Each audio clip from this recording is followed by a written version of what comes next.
Are we, my lads, have a cheeky jest? Oh yeah, go for why it. our upload schedule has taken such a hit. Oh, okay, yeah, go on, Josh. Say what you're going to say. Just to say, sorry, there's a delay. Got a big update as a podcast. Our editor has got a girlfriend. His interactions with women have gone up 100%. But it's a reverse linear correlation with our upload schedule. I don't know. Yeah. I mean, I don't really have much to say in response to that. So yeah, there's an inverse correlation between the number of episodes we've released and the number of girlfriends that I mean, if you were to put it on a graph, it wouldn't just be a gradual curve down. It would just be like an immediate drop from the interaction with women.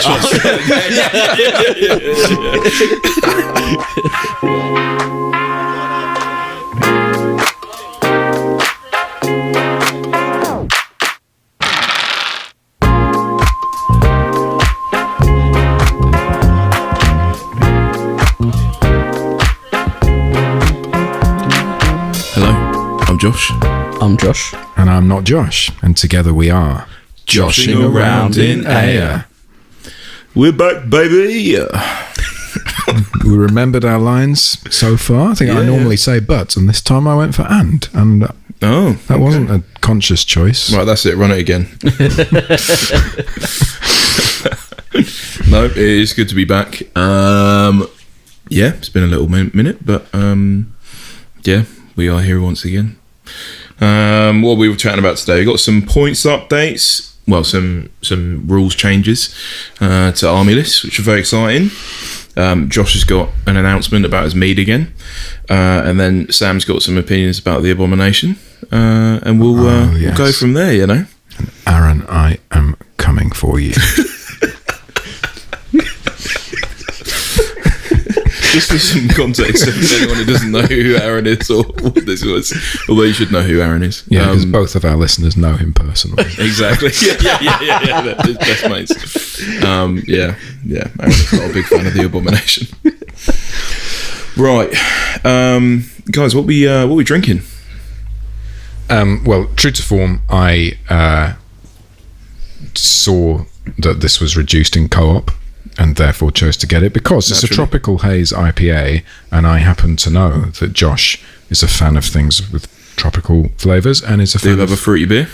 Yeah, and you also are a fan of a hazy IPA, and so I thought this is going to be the perfect combination, like the Venn diagram of beers that I know that you like. Yeah. Here we go. And then I tried one. Going hard on the diagrams, didn't grasp.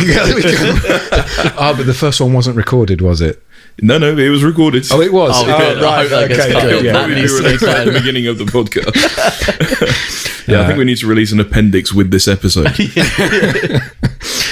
And then, anyway, I've tasted one, and I didn't like it. And I thought maybe I was just in a bad mood, and so I tasted another one, and I liked that one even less. And so this is going to be the next attempt, and I hope that I like it more this time. Maybe company will... Oh no. Sorry. That's all right. You come.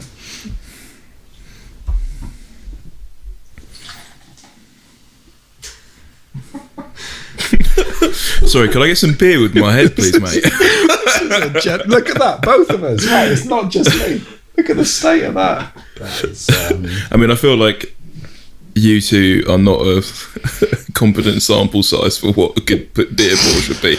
Oh no, Josh did work in a pub. I did work in a pub, and if I could bore people again with the science. Oh God, please no. I hear actually you want to let it bubble up like that and get a big head, because then it's softer in your stomach. So many inappropriate jokes running through my mind. Is that if you drink? Is that if you drink just the bubbles? No. If you pour it in, let it froth up like it just did, and then die down, drink it. Or if you poured it in really gently so that it didn't froth up, and then drink it. It's apparently like easier on your stomach if you let it all froth up and like a lot of the gas comes out. Well, you're welcome in that case. Thanks, bro. Right, let's give this a taste.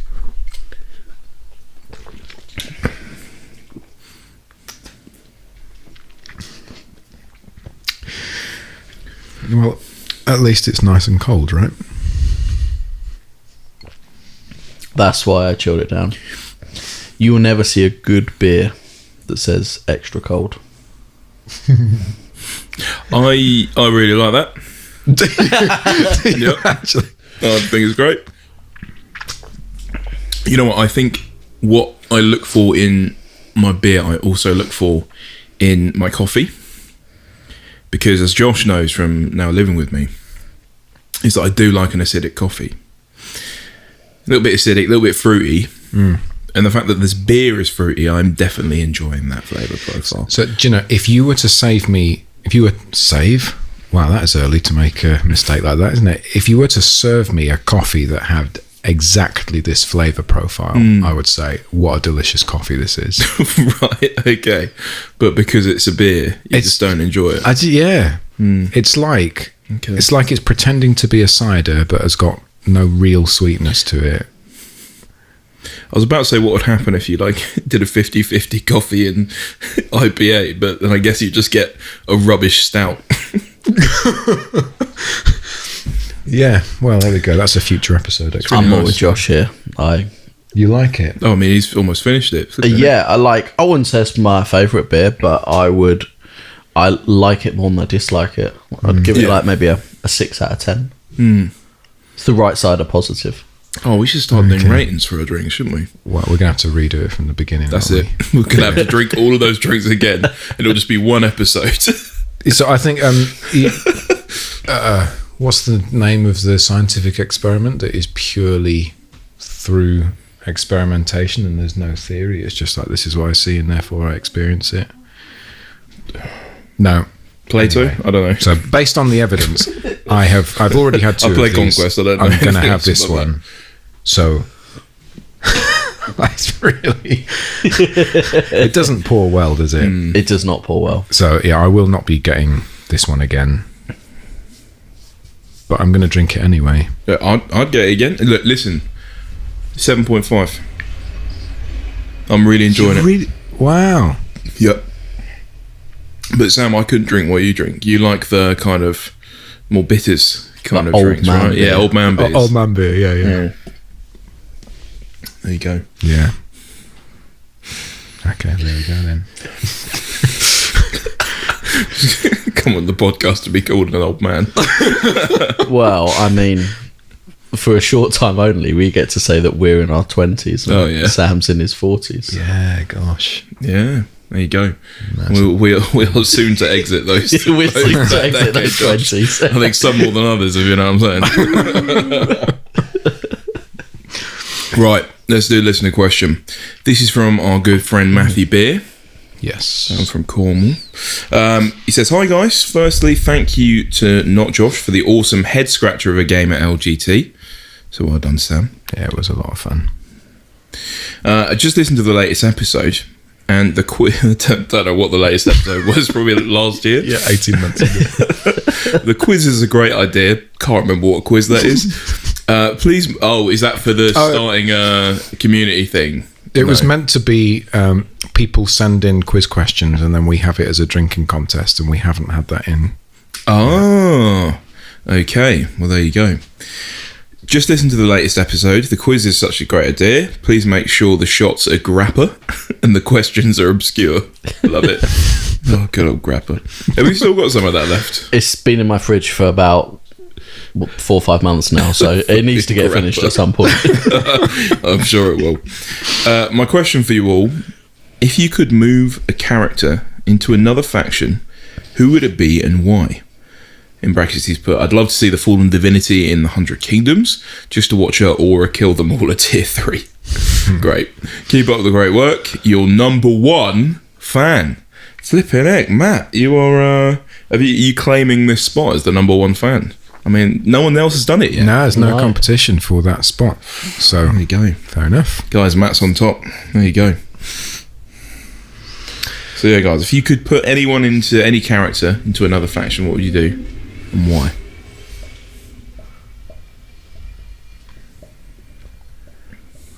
I'm now trying to run through every single character in my head. Yeah. I think the mimetic assassin should be in Nords, because I feel like he has, or she, or they, has a warrior spirit, and I would like to see that in the Nords.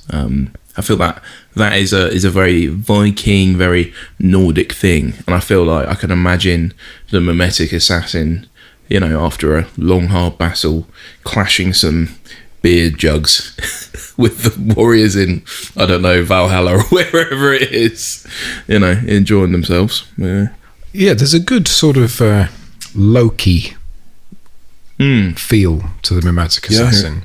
Yeah.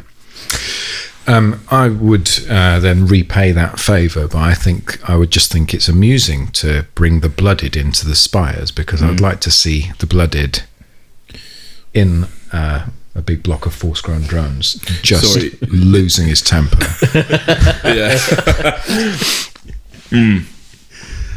Yeah, just like, come on, and they're just like, yeah, that would be great. Do you know, I can only think of one thing, and that's the chapter mage in Old Dominion. For no other reason than I just think it'd be entertaining to have this, like, quite well-dressed woman just surrounded by undead. Like, it's just like a rose amongst the thorns. But yeah, just a glimmer to the army. This feminine touch to an undead monster.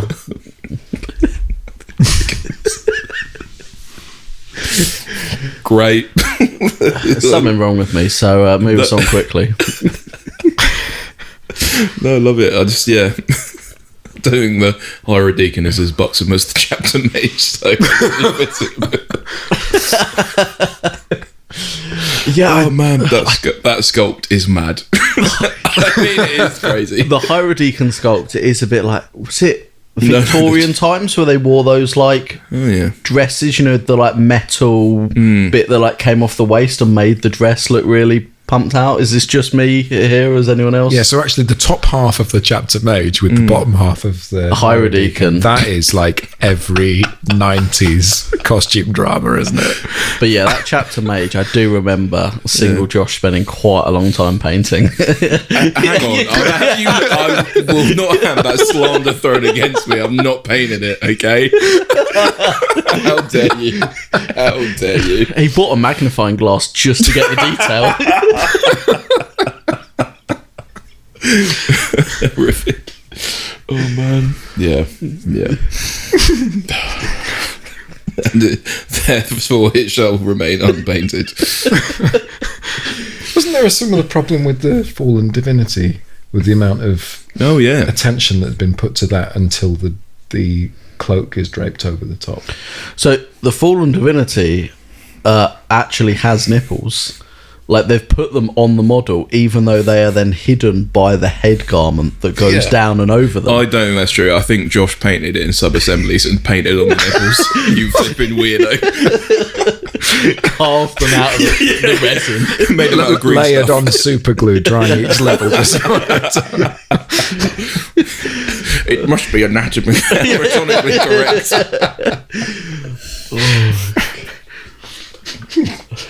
There you go. Oh man. Should we chat about some rules changes? Please. Bring this level down. Right, well, as of today, you can tell, you know, how quick I'm going to be at releasing this by the fact that it was today. All the rules have been released for the new May update, which is very exciting. So we've got changes to basically everyone but Dweg, I think. Yeah. Sorcerer King's got quite a big change. Spires have changed a decent amount, even though they've got their rework coming up. I think 100 Kingdoms stayed pretty similar. couple of different changes, and seems to be quite significant changes to Wadroon, which is exciting. Which I imagine our friend Jamie will be very happy about. But yeah, I was wondering what you guys' initial thoughts on the update are. How do you think it's going? How do you think it'll change the game? Well, I'll start by chatting about Wadroon briefly, because that's the first one that I saw in the pack. Obviously, we never played under the new rules, and so I'm not sure exactly how it will work itself out, but the big change is chants historically for Wadroon have been, pick a cult and then you get one universal rule across everything, which led to extremely skilled players overperforming everything because you can just sort of tweak everything to the extreme.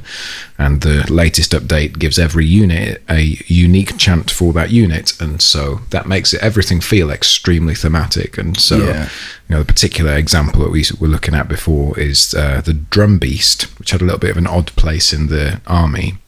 When it chants, it creates a 12-inch bubble around it where basically enemy units can't do a whole bunch of really important things for them. Potentially can't heal, can't rally, and can't do one other thing as well. It can't. Is it perform the inspire? No, it's not inspire. It's something else. I can't remember. Yeah, can't do something else. Yeah, which is those three things. Oh, that is really annoying, isn't it? That's all right, I'll have a look. Yeah, the third thing is something else, which is like quite important. Activate as a result of an entourage. Yeah, so it just slows down the army, stops you doing the things that you want to do. If you're broken, you're going to have a really bad round. So that sort of thing feels like, playing against Wadroon is going to be a slightly different feel from how it has been in the past, and every unit is going to perform quite uniquely. Yeah, no, that's great. I think I'm excited to see that happen. I did look at the Chosen of War. Looks very tanky. I mean, not that we read stat lines, but I will say that it's got resolve 4d4, 6 wounds, 6 attacks, pretty beefy. So I'm just trying to find where it is. Yeah, there you go. It's got evasion 2 as well. So if, for some reason you're against cleave 3 or smite, you've still got evasion 2. Yeah, that is nice. And can I also say that I got the Chosen of Death through this week and started building them. And there are so many pieces to each model, it is taking me a very long time. I have How many pieces is it per model? You said it was like 13. 13. Yeah, because it's like every limb of the body has got 2 pieces to connect together. Something like that. And then it's got these cloaks, which are these long sort of billowing cloaks that come from the waist down. And so there is no way that they would not be tripping over themselves running into battle. So how they manage to look so graceful is beyond me, but they are incredibly good looking models. Just got that techers in it. Techers? Yeah, techers. Sam, you have boys. Surely you've heard this phrase before. The phrase techers. You got the technicality? The techers? Okay, moving on. 100 Kingdoms. Yeah. The Household Guard had 10 pieces per model, and I thought that was hard. 13 sounds ridiculous, but, enjoy. They're very pretty. Yeah, I mean, you're obviously putting in the work for something that comes out looking pretty good. I'm trying to think of anything else. Yeah, I've noticed a bit of a trend. They seem to be losing fluid formation for a lot of different things. Yeah. So I think the Quattle losed it, and the Wing Lord, obviously. And then a couple of other things have lost, like, I don't know, stuff like Phone Advance, or like basically anything that gives it a triple activation. I don't think the Chosen of Conquest can do a triple activation anymore. So I think in general they're trying to get rid of a flank. I've seen, especially in Nords, they seem to have lost a lot of flank. And then they're getting rid of fluid formation. I think flank things and that fluid give you formation. a third action in general. I think they're trying to take it away. Yeah, I think they're basically trying to make units perform to a reasonable level. And again, it stops what the Wadrin were doing before. If you really know what you're doing with your army, then rules like that allow you to do, you know, silly things that you can't anticipate might happen. And so it's changing the game, but it's making it a little bit more balanced. There you go. As somebody who I know, as you know, you've rolled 1 dice with your reinforcements in certain games. Oh yeah. What is your perspective on losing flank? Yeah, I mean, I think only 1 or 2. Actually, I think for Nords, they'd lost quite a few before. Now I think 1 regiment gained it and 1 regiment lost it. I don't know. I think flank can be quite strong. It can be quite like games where you've got to roll a lot of dice for reinforcements. Yeah. It makes quite a big difference. I always quite liked it when you could get flank through list building carefully. So like, what was it? I was playing Nords against you the other day, and if you do the half-bloods, you get to bring on additional half-blood automatically each turn, and some of the characters give their regiment flanks. And so it feels like if you list build quite carefully, you can roll for very few reinforcements. I think that feels good because it's rewarding thinking very carefully about your regiments and how you want them to come on. So I think I like the idea of flank being accessible but not just baked into units, like you having to think a little bit about how to get it and use it. I think that's quite cool, and it is very strong when your regiments all just rock up. Yeah, I remember playing Jamie once and just getting absolutely obliterated at Bad Moon. He didn't roll a single dice for reinforcement, and I was like, that is crazy. It just forces you, if you're against that, just forces you to be a late game army. Because if you're a late game army, you don't care that much. You knew you were going to have to push them off the objectives. But if you're another early game or mid game army and someone's like not got to do any reinforcement rolls, it just means they will beat you to the objectives. And then if you're not that late game army where you're designed to push people off, you're just in a lot of trouble. As I experienced the other night against you. Yes. I shoot myself all the way up just over the halfway line, and then you just meet me in the middle with a scoring unit and just sit there happily stuck in the mud, scoring every turn. Yeah, I think that was a bit of a... I mean, I certainly hadn't thought about it nearly as much as I should have, in terms of like the regiment was only kind of half in, but yeah, I think thankfully a couple of things went my way and I was able to do that. But yeah, like often I find myself wondering whether I should like just toe an objective or go over it the whole way, even if it's with the light regiment, just to stop them getting on. Because the amount of times I've like left a little corner open and then Josh puts his Yacht Narceda on and it's like, well, I guess it's yours now because you count as 6. It's just like, okay, I shouldn't have given you this opportunity. Yeah. Anything else you want to say about Nord's changes, Josh? A couple of exciting things.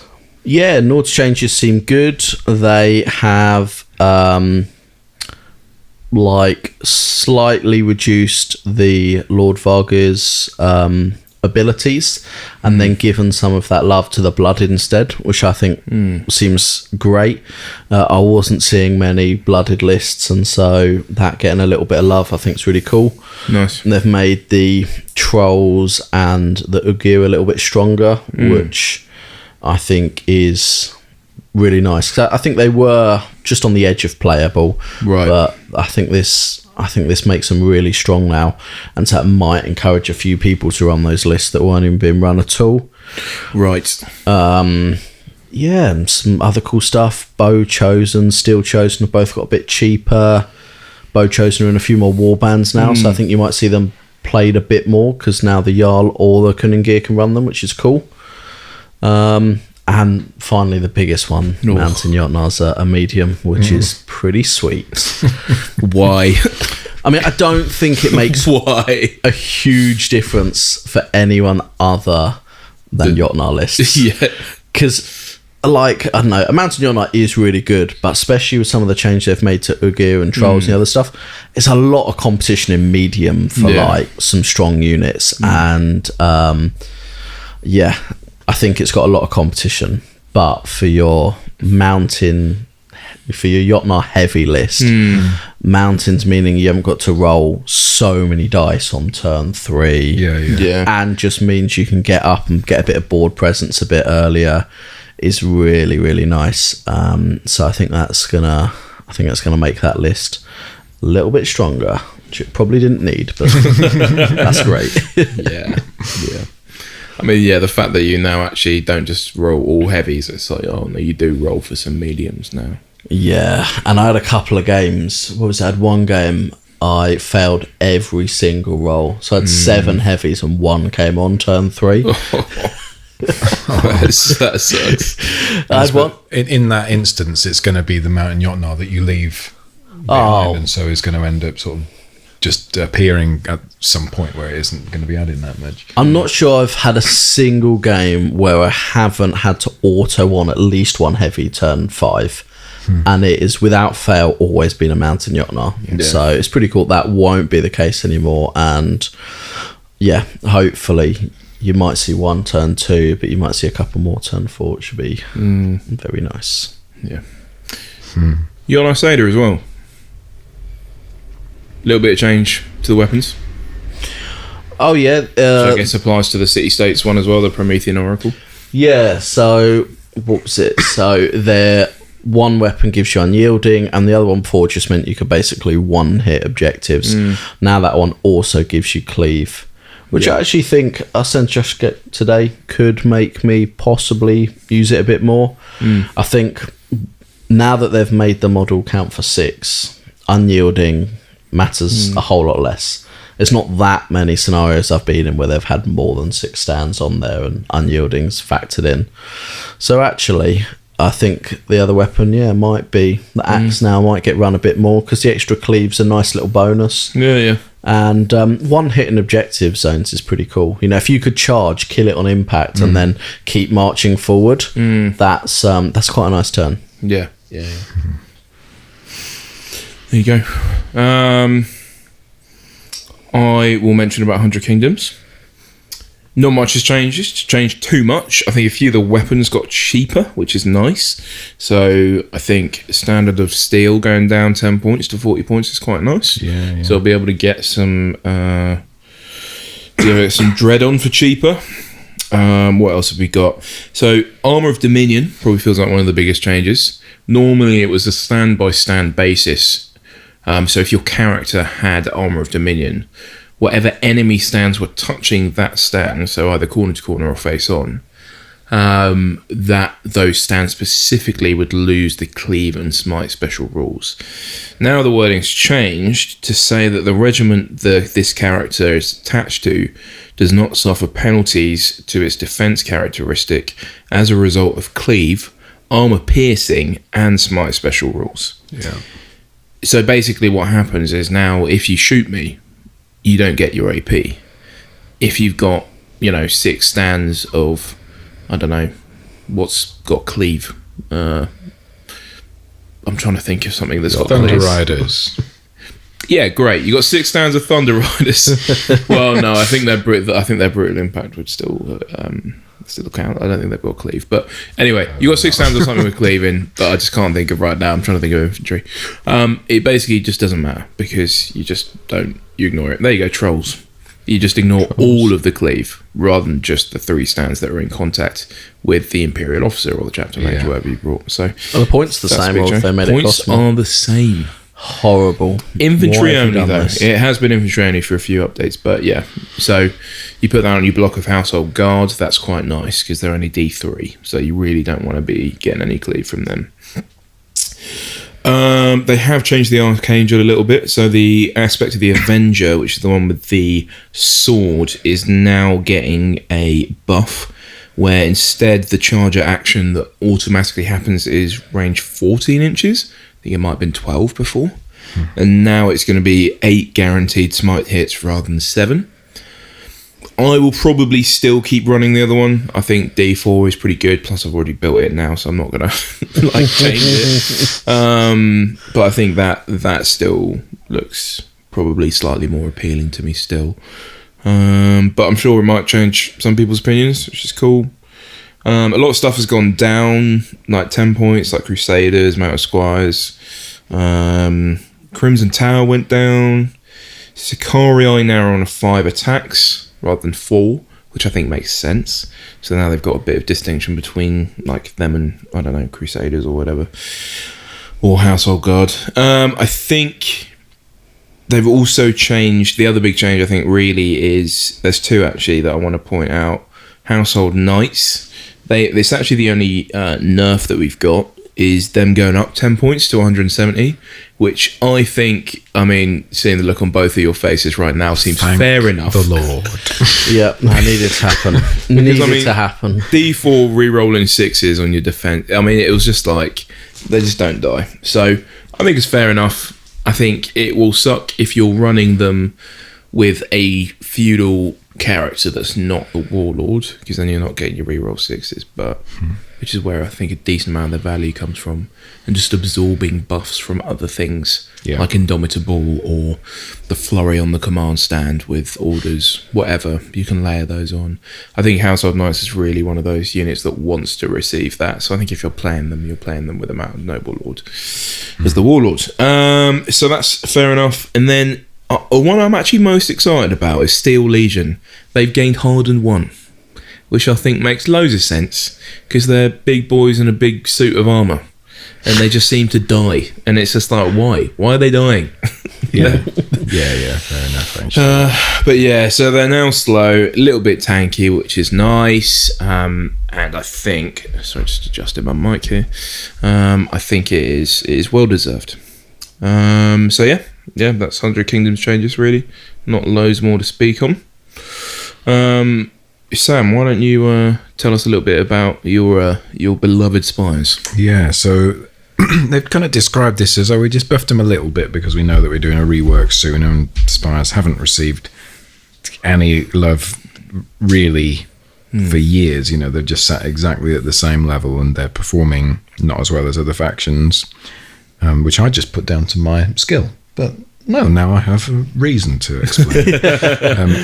So they're, broadly speaking, just made a bunch of stuff a little bit cheaper. They've given everybody a standard bearer for free that would reasonably have one. Hurrah. We've got the new units, the Terraphon Surveyor, which I'm looking forward to seeing in the flesh. Looks like a sort of hammerhead shark plus the Quattle's wings. Do you think they use AutoCAD to draw it? I mean, they're a surveyor, no? It's been a good run, boys. That should have gone in with the memes contest that they had, shouldn't they? It shouldn't have. It shouldn't have reached the light of day. I'm looking forward to this because there's aspects of it that are like the Strix. I really like the Strix. You know, it flies around. It can sort of sit where I like it to. And then it also has access to the Biomancer and Ferromancer actions. And so it can heal a little bit. It can give a buff to move and resolve. It can, you know, take a defense away. That can do a -1 defense as well. I think so. Because it's got a Ferromancy action or whatever. Yes, yeah. Oh, that's horrific. Yes. Okay. So that's just pretty nice. Like, it gives another option in the army. I don't know. It's 170 points, which is relatively expensive, I think, for what the unit itself is. And so we'll see sort of what role it ends up playing in an army. But I will test it out, I'm sure. A couple of things I'm quite excited about. Avatara finally are cheaper, and they've got access potentially to superior creations, which is going 10 points a regiment instead of 5 points per stand. Right. So now Avatara that feel quite fragile, but I really like the Lineage Highborn. It feels like a very strong character in Spires. I can run a block of 6 of them, and they're much better, but for only an extra 10 points for the entire regiment, and now they're much cheaper. So I think they'll form a strong part of my lists going forward as just a very good charging sort of unit. Unstable Enhancement is putting everything to Clash 3 now, which on my block of Force-Grown Drones, I sometimes find myself rolling 30 plus dice, and that inspiring up to 4s is a lot of dice to be rolling, and so Force-Grown Drones are going to absolutely love that. How many decay will you have to roll on your 9 block? Oh, we don't think about that. We count that up at the end of the turn. It's a problem for future Sam. But the one change that is most exciting of the lot is that the Abomination, which was my favourite unit anyway, is moving from heavy to medium. Now, Aaron, any listeners to Just Roll Ones will have listened to the episode that was released probably some time ago now, by the time this episode comes out, in which Aaron and James decided to run through which are the worst units in the entire game of Conquest. And Aaron seems to think that beyond any shadow of a doubt, the worst unit in the entire game is the Abomination. How dare he? It's utterly ludicrous. I can think of 100 units that are worse than the Abomination. Even as a heavy, you could stick that just at the back of your stack, and the last thing I'm going to do this turn is drop an Abomination on and score an objective, or stop you from scoring it. And then, if it crashes into you, it is going to do a whole bunch of damage, and it's 150 points. It just feels like, what a brilliant unit. I can't not take Abominations in my list, and now they're mediums. So turn 2, I can be on objective scoring turn 2, which is unreal for the sorts of Spires list that I've found myself running. So I cannot wait to run a 4 Abomination list, and it'd be an actual feasible option for me, rather than everything having to wait until at least turn 3, and obviously no flank on those. So so look out for them coming to a table near you soon. So all of that, I'm very excited about testing all of it. It just feels very fun. I'm looking forward to a world in which a Mountain Jotnar and an Abomination can be fighting each other on turn 3. It's going to be great. That's going to be a roll-off. It's going to be horrific, though, having your Abominations just run 20 inches on the board. I mean, you're scoring any objective turn 2. I know, it's just... I can run 2 next to each other, and then even if you win the roll-off, I'll then charge you in your side with the other one.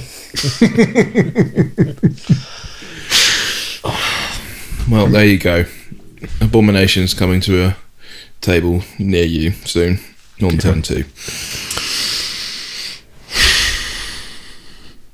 Josh, why don't you tell us about some Old Dominion stuff? I know people aren't too happy about it, are they? Yeah, I mean, it's fine. There's not many... positives, buffs, should we say, which a lot of people are moaning about. They've made the Hashashin, which weren't really played, a lot cheaper in hope that they get played. And probably a big difference, which people playing against Old Dominion will be very happy about, is the Moroi and the Kiris have lost Priest. And so they now only get it from Memories of Old. Sure. Which means they cannot do their free spell action. Well, you could either, as an action, do your Memories of Old when you're tier 1. Yeah. To get that free spell action, Yeah, so basically they're losing the triple activations at tier 1. They're kind of when the army gets to tier 2. So slowing down what should be a late game army. I don't know. I'm not playing Old Dominion loads at the moment, so maybe that's why I'm not that sad. And they changed Strategos's ability to make it a tiny bit worse, but I think it's still very playable. So I think if you're playing against Old Dominion, I think you'll have a better time for now, because I think the real exciting thing is it's not the changes, but it's the fact that in the last happy hour they announced the new giant monsters that Old Dominion are going to have on the board soon. Rumours are it's going to be the first double standard monster, which is going to just be epic. So I think, Old Dominion players just, hold firm. You're going to have something everyone's going to be moaning about again very soon. Just for the record, I'm going to continue moaning regardless of what's happening. Until they are base resolve 5. Oh, man. Yeah, cool. They also changed the Hitaros, didn't they? Yeah, again, I think actually a lot of people have been really hating on this. They got rid of Overcharge, which I think Overcharge was very good. Overrun, yeah. Sorry. But it did seem a little overkill. Sorry, back with bad jokes. The door's there, Josh. But I think often people didn't get it off, and if you did get it off, you were kind of already doing great, and then you were getting kind of more value that you were probably already going to win the game by obliterating some of the charge. I think the follow-on charge, I don't know, wasn't always super necessary. Whereas I think actually this re-rolls on your impacts will make every charge with them more consistent. Yeah. And so I think a different way to look at it, a list that was very swingy, and I played this before. Yeah. You kind of either got a charge off, got your overrun and just obliterated the enemy, or you failed a charge and then your big block that you'd invested all your points in just got stuck there, and it really sucked. I think this will add a little bit more consistency to that list, and I think it's a positive way of looking at it.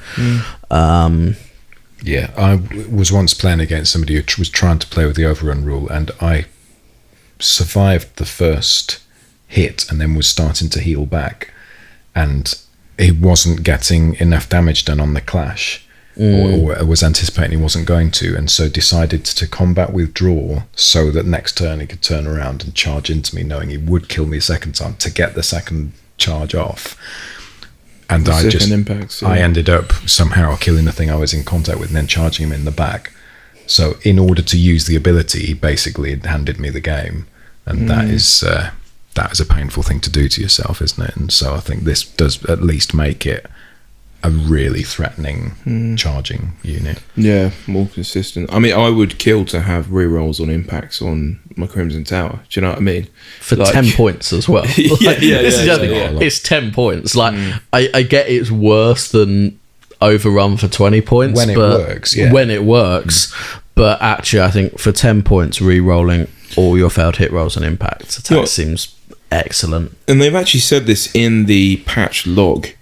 They said that basically it was a problem for early players who didn't know what to expect from it, and so they put a regiment behind another regiment. So you get a charge, impact, regiment's dead, charge, impact, and it will just be brutal. You've got 2 regiments that have just died in one activation. But when you know to expect that, I mean, I've been against it a couple of times. I'm just like, I run nothing behind the thing that's in front of Cataphractoid. I'm not screening a unit because I know that it's got that overrun thing. Yeah. I think if you've got any sort of, you don't even have to be a veteran, just an intermediate, I think you'd know to expect that. So I think it was one of those things, a bit like, it was nice when it went off, but you weren't really ever getting it off. It was just a thing that was kind of there. I think, and I think it said, the rerolls on impacts will benefit players at all levels, which I think is true. It just gives you consistency, doesn't it? So, right up to your tournament level, you'll be enjoying that. I mean, it's going to be massive because I think they get up to impact. Is it 4 each? I think if you double Memories of Old, you could technically Memories of Old as an action and a draw event and get yourself to impact 5. But you'd obviously have to do a straight charge. Yeah. And often you'd need that march charge to be able to get something off. But usually if you got 4 each and you've got, say, a block of 6, then you'd be hitting on 3s, re-rolling. Yeah, it's not bad. You would have got 12, now you're going to get 18. And that's it's a pretty big difference on Brutal Impact 2. So yes. I think it'll be, for 10 points... it's a very nice upgrade that a lot of other regiments wish they had. So, armies wish they had. So, I think it'll be fine, and hopefully we'll see a few more of those lists because I haven't seen many of them. I mean, under the old supremacy thing with the Priory Commander in the 100 Kingdoms, you could give your regiments Blessed for one turn in his warband. And basically, like, every time with Crimson Tower, I'd use it on their impacts, and it was honestly amazing. Like, it was just, they're the same stat profile. It's impacts 5, clash 3, brutal 2, and it was just like, it just destroys stuff. And I was like, sweet. So, yeah, Old Dominion players, enjoy it. Don't worry too much. I also, just as a slight side note, I really like the way they've done this patch log. Because I don't know where you got this from. Was it from the rules and FAQ section?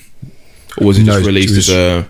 Well, it probably is on there. It was on the Discord. Right. Yeah. It's really nice because they've underneath every single change, above every change, they've written why they've done it. Yeah. And it's like, it's so helpful for me to see, oh, they're doing this because this thing's underperforming and we want this thing to happen. Or we're removing flank because actually we're trying to, or reducing the range of the marksman clones because we're trying to overall reduce the range of all shooting regiments in their game. So it's like, don't worry, it's happening to everyone kind of thing. Yeah. I think that is so helpful for us because when you see, oh, I've lost 2 inches on my longbowman, you know, and get a little bit salty, but seeing that, I'm like, well, at least it's happening to the marksman clones as well. Yeah, great stuff. Well, thank you very much for listening. If you would like to send in a listener question, hang on, no, before I do that, Josh has made a promise to our lovely listeners, and indeed, you know, I'm going to let you say it. I'm very excited about UK Games Expo, which we've already shamed Geiger with the date. We are recording the 12th of May, so it's a few weeks away. Yes. And it's a few weeks away. It's a few weeks away. Come on. And I'm very excited to be there. And if we have any listeners there, then I'd like to offer you a free bottle of mead. So me and my brother are brewing at the moment 3 different flavours. So I can't promise I'll have a vast selection of each one, but we're hopefully going to have a sparkling pineapple, a sparkling raspberry, and a sparkling mango mead. Lovely. So if you're interested in trying one of those meads, come say hi at UK Games Expo, and I'll probably have to give it to you afterwards, actually. I have no idea what the security is going to be like there. I don't think it'll let me smuggle in 12 bottles of mead. I think you should try it. Probably going to have to like do some dodgy dealings for my car boot afterwards. Josh, I just want to know what the checkout code is. Like, is it, you know, joshing around 25? You just have to say, we are your favourite UK podcast. I think if you said that could get you a free bottle. Favourite UK Conquest podcast. Yeah. Yes. You'll have to share your ranking in what number ranked listener you are. Yeah. Knowing that certain ranks have already been taken. Yes, we'll know who you are. And so, yeah, for Aaron and James, I would like you to, yes, you have to admit who was the winner of UK podcast if you want those meads. Otherwise, you will be without drink. Lovely. Well, thank you very much for listening. If you have any listening questions, then please drop them into an email to us in at joshingaroundinair@gmail.com. And we also have a book. It's a brilliant book all about wargaming. So if you would like to purchase that, the link will be in the description, whatever podcasting platform you are on. If you are unable to access said link for whatever reason, please drop us an email and we'll send it straight over to you. It's great for birthday presents, great for any war gamers in your life. You just want to give them a smile. Then that's what you need. And a special shout out to the listener in Canada. Oh yeah, opened the book on Kindle Unlimited, and then after enough pages, turned it off. And so you just so you know, you've earned us 17 pence. Thank you very much for that. If you'd ever like to finish the book, we'd really appreciate that as well. Yeah, it's on Kindle. It's on Kindle. Open it, read it.